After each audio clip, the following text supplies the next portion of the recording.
Fala, galerinha, beleza? Chegamos à última prova do curso. Acabou o ensino médio. Física já era. Então, para quem passar nessa prova, física só se quiser agora. Beleza?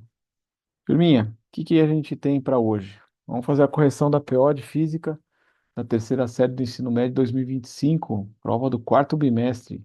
Última prova. Prova do dia 8 do 10. Exercício 1. O bloco 1 tem 20 quilos e pode deslizar ao longo de um plano horizontal que possui coeficiente de atrito 0,5, 0,50.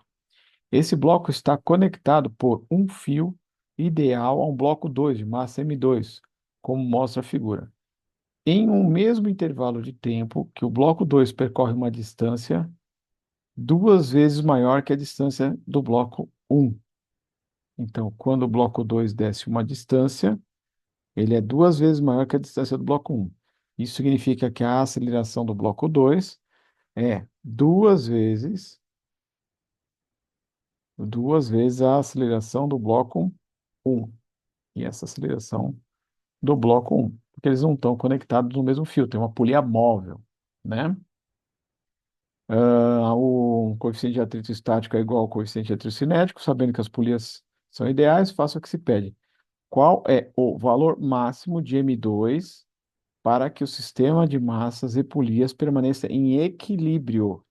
Se ele quer em equilíbrio estático, é para ficar parado. Então vamos pensar. O que mantém o sistema parado é o atrito. E para calcular o atrito, nós vamos pegar a massa desse camaradinha número um, que é o camaradinha de 20 quilos.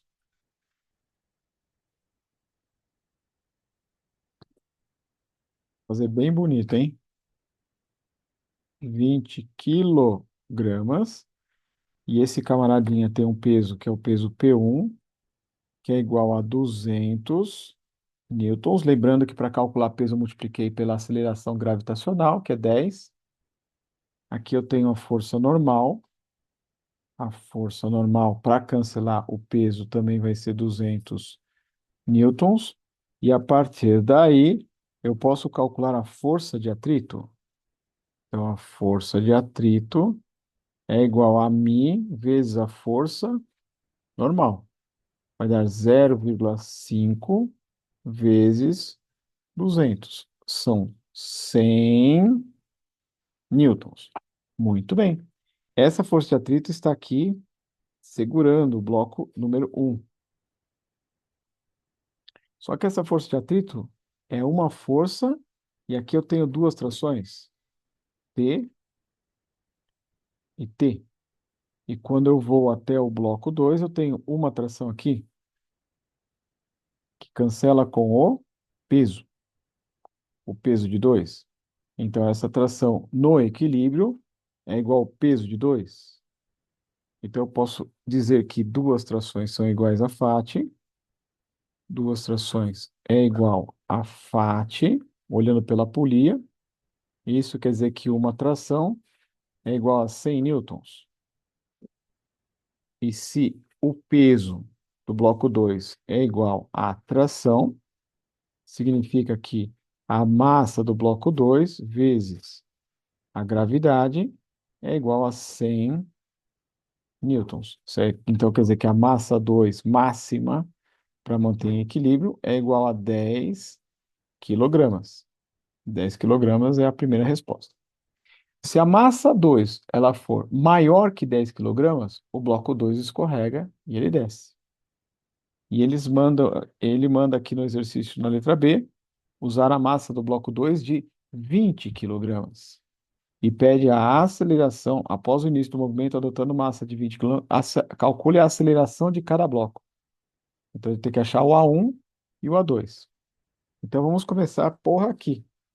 Obrigado, amorzinho. Nós vamos começar pelo peso de 2, que é igual a massa de 2 vezes a gravidade. Então, o peso de 2 são 200 newtons. Muito bem. E aí, nós não podemos dizer que o peso é igual à tração, porque agora não está estático. Agora está dinamicamente acelerado. Então, eu tenho que passar a usar a segunda lei de Newton, onde a força resultante é igual a massa vezes a aceleração do bloco 2. E como ele desce, é o peso de 2 menos a tração é igual a massa de 2 vezes a aceleração 2. Só que a aceleração 2 são duas acelerações um. Então ficam 200 menos a tração é igual a 20 vezes duas vezes a aceleração número um. Então 200 menos tração é igual a 40 vezes a aceleração número um. Então aqui é a primeira equação que eu fiz no bloco 2. Agora eu vou para o bloco um. No bloco um, de novo, força resultante é igual a massa vezes a aceleração do bloco um. Então, a força resultante são duas trações puxando, menos a força de atrito segurando, é igual à massa do bloco um vezes a aceleração do bloco um. Duas trações menos 100 é igual a 20 vezes a aceleração do bloco um. Só para facilitar o sistema, porque a gente vai ter que resolver um sistema, eu vou dividir essa equação por 2. Então vai ficar uma tração menos 50 é igual a 10 vezes A1. Vou escrever a outra equação aqui do lado. Vai ficar 200 menos a tração é igual a 40 vezes a aceleração do bloco um. Vou adicionar uma equação na outra. Com isso, eu corto as trações. Faço 200 menos 50 é igual a 50 vezes a aceleração do bloco um. Então, 150 é igual a 50 vezes. Então, significa que a aceleração do bloco um é igual a 3 metros por segundo ao quadrado. E como a aceleração do bloco 2 é o dobro da aceleração do bloco um, a aceleração do bloco 2 são 6 metros por segundo ao quadrado. Essas daqui são as duas respostas. Tá ok? Eu vou ficar muitíssimo contente, mas é muitíssimo contente, se os alunos tiverem chego também nessas equações aqui, tá bom? Isso vai arrancar sorrisos no meu coração. Muito bem, exercício 2. Um gerador elétrico é todo dispositivo capaz de... Blá, blá, blá. Então, essa é a teoria. Um gerador elétrico é todo dispositivo capaz de converter qualquer forma de energia em energia elétrica. As grandezas que caracterizam um gerador são a força eletromotriz e a sua resistência interna. Abaixo está representada a curva característica. Gente, um gerador, ele tem a parte que transforma outra energia em energia elétrica, é a força eletromotriz, mas ele dissipa um pouquinho de energia na forma de calor. Essa é a forma construtiva. E a equação característica de um gerador, aquela que dá conta da DDP nos terminais, aqui é o potencial alto, aqui é o potencial baixo. A diferença de potencial é a força eletromotriz menos a resistência interna vezes a corrente elétrica que atravessa o gerador. E esse ponto aqui, ó, esse ponto aqui significa a corrente máxima. E a corrente máxima é a corrente de curto circuito, é a força eletromotriz dividido pela resistência interna. E esse valor aqui, quando a corrente é igual a zero, é exatamente a força eletromotriz. O resto, galera, são correntes e DDPs aleatórias. Esse monte de número que tem aí do resto é corrente DDP aleatória. Então, a letra A pede o valor da força eletromotriz, meio ponto. Então, meio ponto era só saber ler o gráfico. A resposta é 10 volts. 10 volts. Para a segunda resposta, você teria que conhecer a equação. U é igual a eletromotriz menos a resistência interna vezes a corrente elétrica. E eu vou escolher qualquer valor. Vamos supor que eu queira usar essa corrente elétrica de 10, eu estou supondo, eu vou no gráfico e vejo essa DDP de 5. Achei simpático. Então, eu vou colocar a DDP de 5 com a força eletromotriz de 10 menos a resistência interna vezes a corrente elétrica de 10. Olha lá, galera. Você passa esse menos R10 para a esquerda, fica 10R à esquerda para ficar positivo. E aqui põe o 5 para a direita, subtraindo. Então, a resistência interna vai dar igual a 5 por 10. Vai dar 0,5 ohms. Então, aqui a gente tem as duas perguntas, que é a força eletromotriz e a resistência interna. A nossa equação ela seria 10 volts menos 0,5 vezes I. Se você perceber, toda vez que você substitui qualquer corrente dessas, tem que dar a determinada tensão. Por exemplo, se eu escolhesse 2 amperes, se você colocar 2 amperes aqui, ó, fica a metade de 2, é 1. 10 menos 1, 9. Então, a DDP tem que valer 9, olha lá. Olha a DDP valendo 9 aqui. Entendeu? Então, essa é a equação que calcula os valores do gráfico. E na letra B, a corrente de curto-circuito. A corrente de curto-circuito é a força eletromotriz dividido pela resistência interna. São 10 volts dividido por 0,5 ohms. Então, isso aqui vai dar 20 amperes. É a corrente elétrica máxima do gerador. Beleza? O exercício 3. Em um circuito é constituído por 3 capacitores e 4 resistores e um gerador ideal. Gerador ideal significa que esse gerador, a resistência interna dele é igual a zero. É isso que significa, conforme a figura. O circuito é submetido a uma tensão de 220 volts, como está no desenho. Ele quer a carga armazenada por um dos capacitores de 30 microfarad. Bom, o que acontece? Esses capacitores eles estão ligados em série. Se os capacitores estão em série, você tem três formas de calcular a capacitância. Se os capacitores forem todos diferentes, a capacitância em série é 1 sobre a capacitância em série é igual a 1 sobre o capacitor 1 mais 1 sobre o capacitor 2 mais 1 sobre o capacitor 3. Beleza.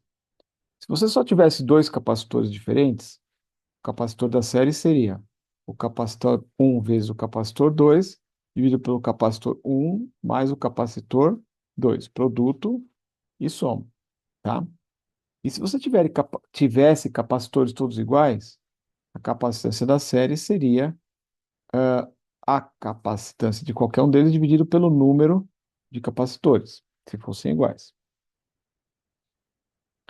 Então, o que acontece aqui? Precisamos lembrar também que a DDP da série é a DDP 1, opa, saiu errado aqui, é a DDP do 1 mais a DDP do 2 mais a DDP do 3. E a capacitância da série é a capacitância 1, que é igual à capacitância 2, que é igual à capacitância 3. Então, se eu chamar isso aqui de capacitor 1, capacitor 2 e capacitor 3, tanto faz o capacitor que eu pedi. Se eu pedir o de 10 ou qualquer um de 30, a carga é igual. E eu não preciso calcular individualmente a carga do capacitor. Eu vou calcular a carga do capacitor pela carga da série. Vai ser a capacitância da série vezes a DDP da série. Então, são duas etapas: achar a capacitância da série e achar a DDP da série. Muito bem. Para achar a DDP da série, eu preciso pensar num circuito elétrico de resistores. Porque a corrente elétrica ela passa por aqui, ó. E quando a corrente elétrica ela passa pelos resistores aqui, ó, é a mesma corrente elétrica e a mesma corrente elétrica que volta. Aqui vai se estabelecer uma DDP. Essa DDP é a DDP da série dos capacitores. Eu preciso descobrir essa DDP. E eu vou conseguir essa DDP através dos resistores. Então você precisa achar a corrente elétrica para depois achar a DDP da série e precisa achar a capacitância equivalente. Então esse exercício ele tem duas tarefas para chegar na conta final, que é a carga. Então deixa eu pensar. Eu vou pegar e primeiro achar a resistência da série, e é bem fácil. É só somar os resistores. Então eu tenho 30 mais 10 mais 30 mais 30, mais 10 mais 30 mais 30. Então, são 100. 60, 100, 100 ohms. São 100 ohms ligados numa TDP de 220. Então, a minha corrente elétrica são 100 ohms em 220. Opa, peraí.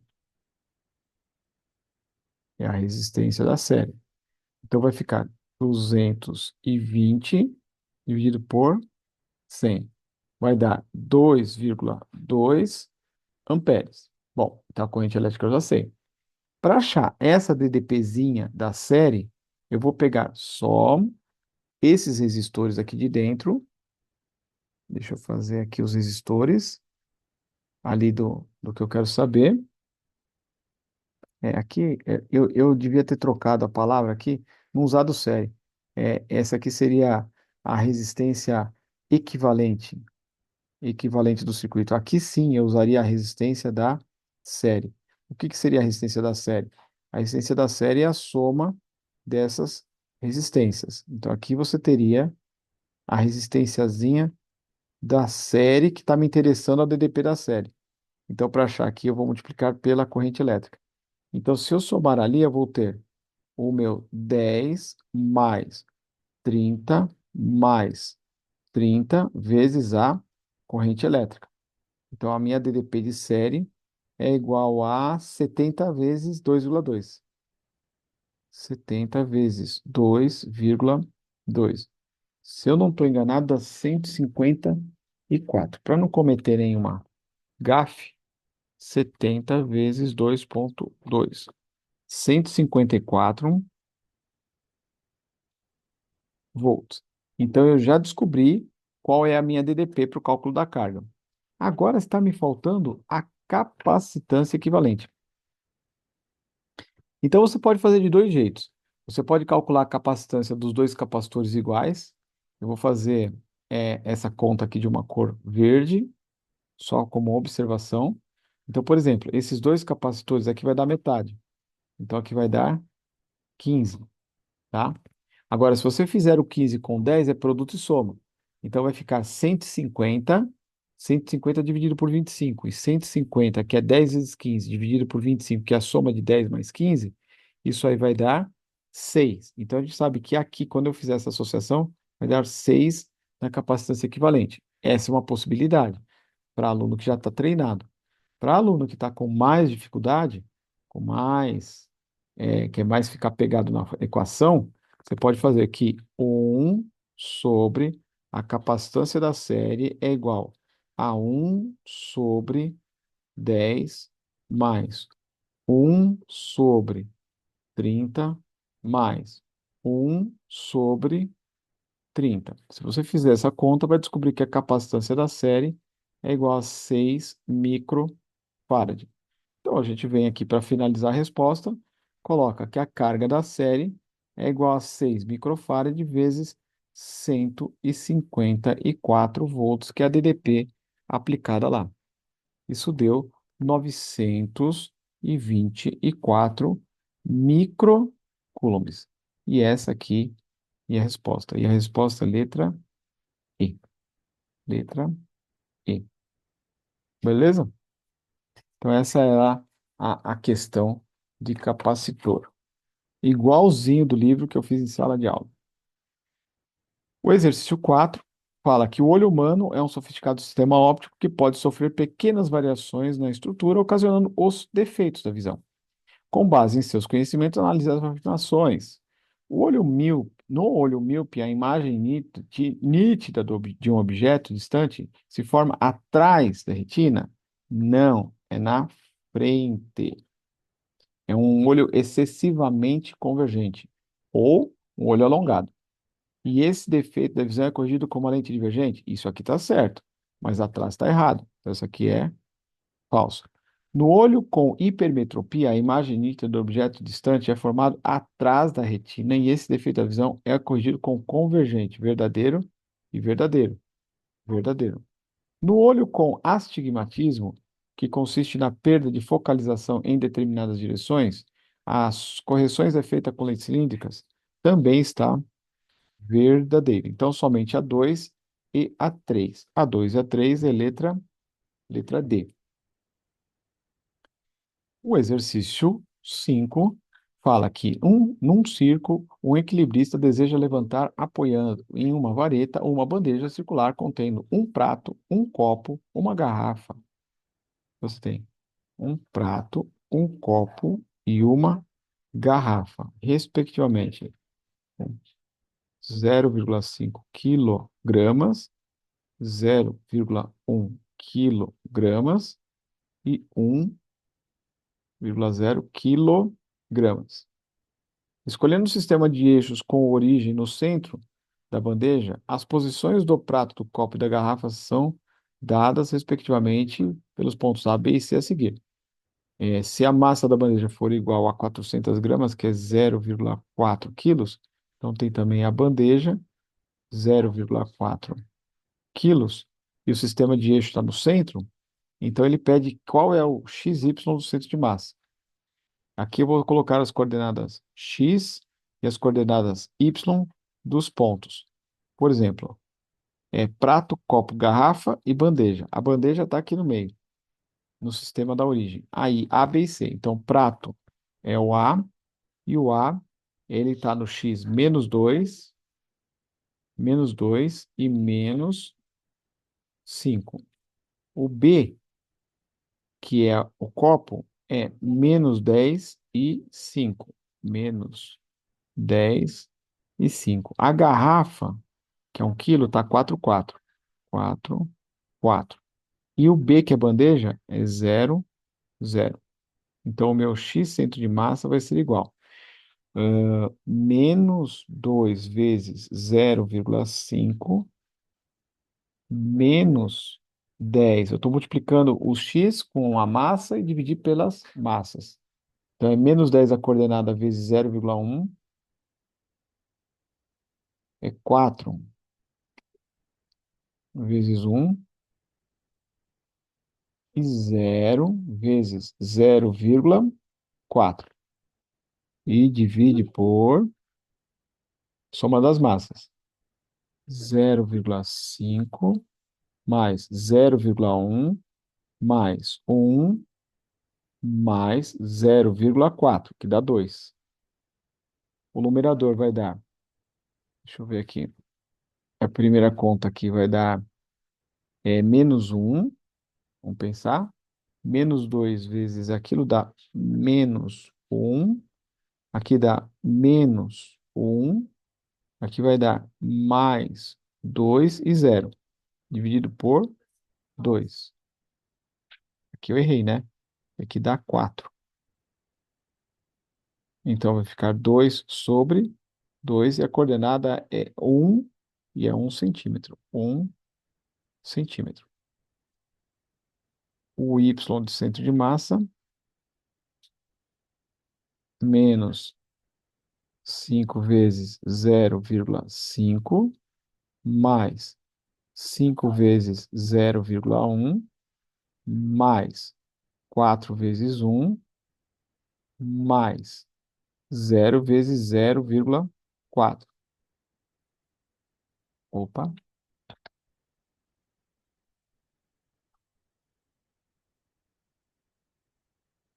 0,5, 0,1, 1,04. Y é igual. Vou pensar. Menos, menos 5 na metade, é menos 2,5. Aqui é mais meio. Aqui é mais 4 e 0. Dividido por 2. Então, vai dar 2 também, né? Porque fica menos 2 mais 4 vai dar 2 sobre 2. 2 sobre 2, que também dá 1. Então, aqui o y é 1 centímetro também. Essa é uma resposta e essa outra. 1 centímetro e 1 centímetro. Pessoal, tem que justificar. Se não estiver justificado, não vale, tá bom?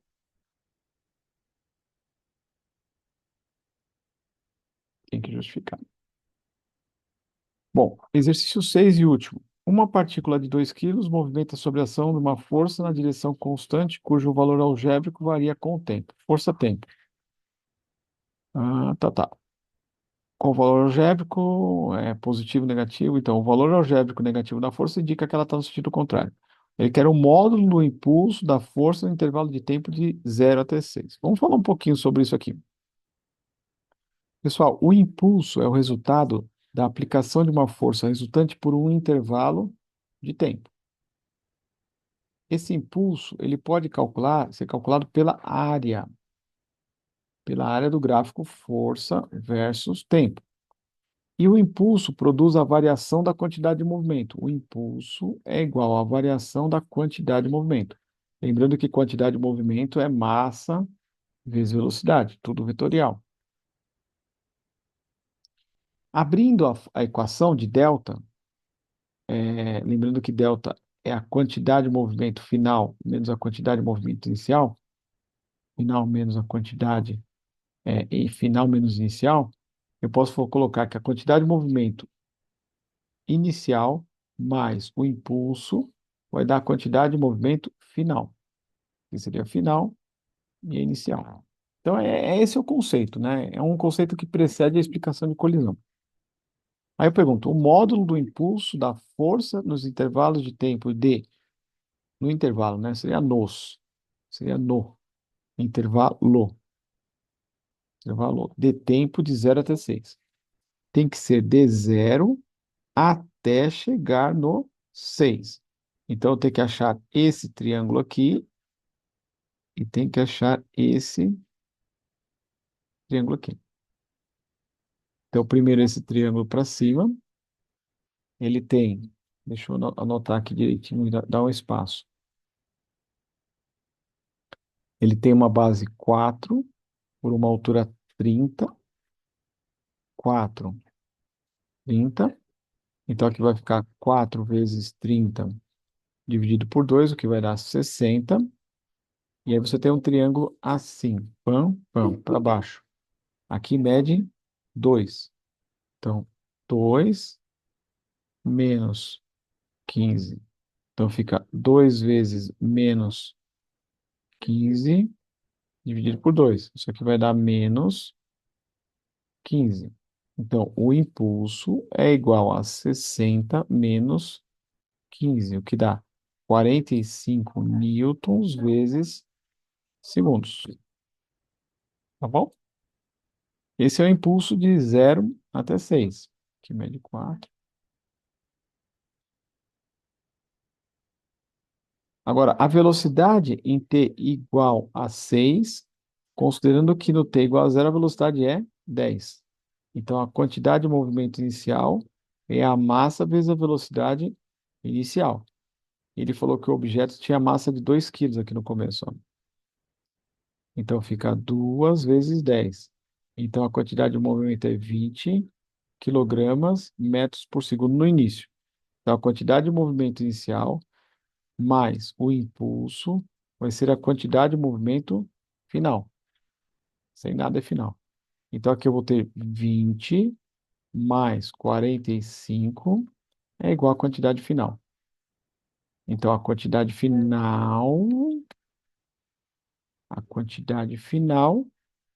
que mania por F, é igual a 65 metros, quilograma metro por segundo. Mas como isso é massa-velocidade é igual a 65. Então, a velocidade é igual a 65 dividido por 2. Dá 32,5 metros por segundo. Essa foi a correção da PO. E para inspirar vocês, Richard Feynman disse um dia que o que nós sabemos é uma gota, o que não sabemos é um oceano. Quanta coisa existe para se descobrir, não é, pessoal? Então, eu vou ficando por aqui, deixando para vocês a última correção de uma PO. Espero que a gente se encontre em outros momentos, em outras épocas, já deixando saudades. Tá bom, terceirão? Um grande abraço. Fui. Tchau.